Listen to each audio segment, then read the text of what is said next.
Vamos lá, pessoal, dá uma olhadinha aqui.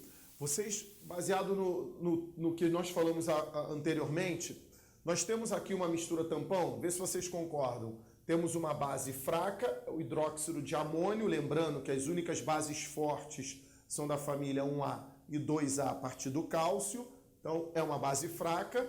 E aqui nós temos um sal derivado dessa base, vê se entende. O hidróxido é de amônio e o cloreto também é de amônio. Então, essa base é derivada, esse sal é derivado dessa base. Então, temos ali um exemplo de mistura tampão. Claro, um tampão básico, tá? Só para você acompanhar. Então, por exemplo, vê se é um bom exemplo aqui. Nós temos ou não agora um tampão ácido. HCN é um ácido fraco. Cianeto de potássio é um sal derivado desse ácido, tá bom? Então, fraco e sal derivado do ácido. Base fraca e sal derivado da base. Tá, então como é que funciona o efeito tampão? Vamos ver se a gente entende aqui. Vamos lá, imagina que é uma solução. Então, quando eu coloco a base em solução aquosa, como qualquer base colocada em solução aquosa, ela vai se dissociar. Essa aqui vai se dissociar pouco, por quê? Porque ela é uma base fraca. Tá certo? Então, boto reversível, o grau de dissociação dela é baixo, mas um pouco vai dissociar. E o sal, quando eu coloco em água, o sal vai se dissociar, NH4+, e Cl-. Então, observem que, na hora que eu preparo a solução tampão, na verdade, o que eu tenho lá? Eu tenho essas 3 espécies em equilíbrio e mais essas 2 espécies, já que esse cara sofre uma dissociação de 100%, então eu tenho total os íons aqui. Então tenho esses íons e esse equilíbrio em solução. Vamos explicar o efeito tampão em cima dessa realidade. Então, isso aqui é a mistura tampão. Vamos lá. O que vai acontecer se eu adicionar uma base? Se eu adicionar uma base, é uma aula de deslocamento do equilíbrio que é usada para explicar o efeito tampão. Se eu adiciono uma base nesse equilíbrio, eu estou adicionando OH-. Vê se todos acompanham.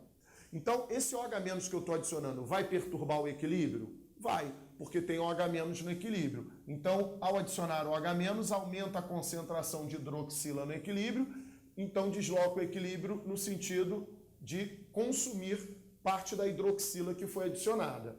Beleza? Então, observa. Então, ao deslocar para a esquerda, essa hidroxila está se juntando ao cátion amônio e formando hidróxido de amônio. E com isso está consumindo parte da hidroxila.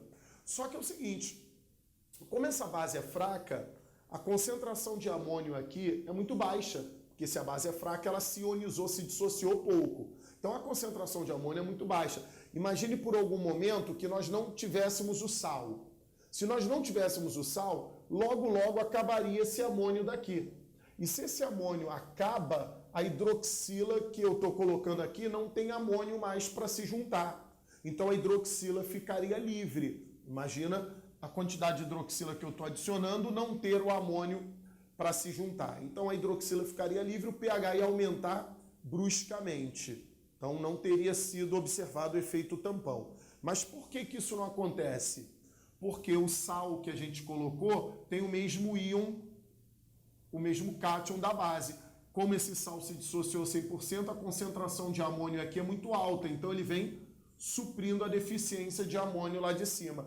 Ou seja, a hidroxila que eu estou adicionando, que então está juntando com amônio, ela nunca vai ficar livre, porque sempre tem um amônio para se juntar e formar hidróxido de amônio. Sempre tem amônio, porque o amônio está vindo aqui suprindo a necessidade. E se essa hidroxila não fica livre, o pH não varia bruscamente. O nome disso é efeito tampão. Observa a função da base fraca e a função do sal derivado da base. Ok?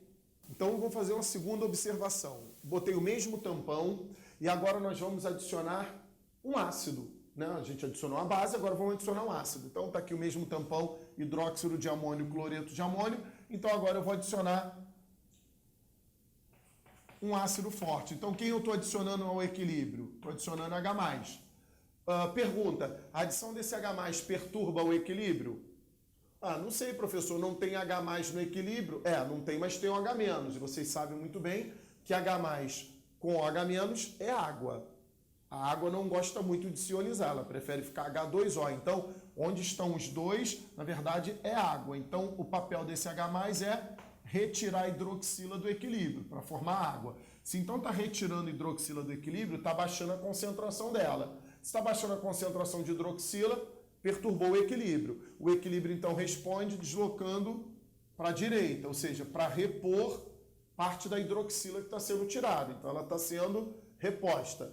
Então o hidróxido de amônio começa a se dissociar para repor amônio e hidroxila, que o H+ está tirando. Aí o H+ vai lá e tira de novo.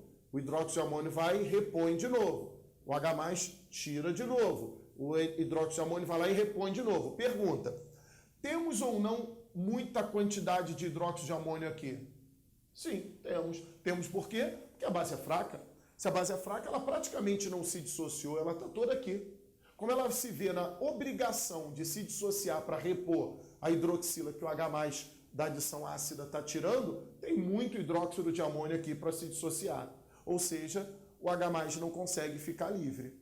E se o H+ não consegue ficar livre porque tem sempre uma hidroxila pronta para se juntar com ele e formar água, o pH não despenca como nós pensaríamos que pudesse acontecer. O nome disso é efeito tampão. Agora a gente vai calcular o pH de uma solução tampão.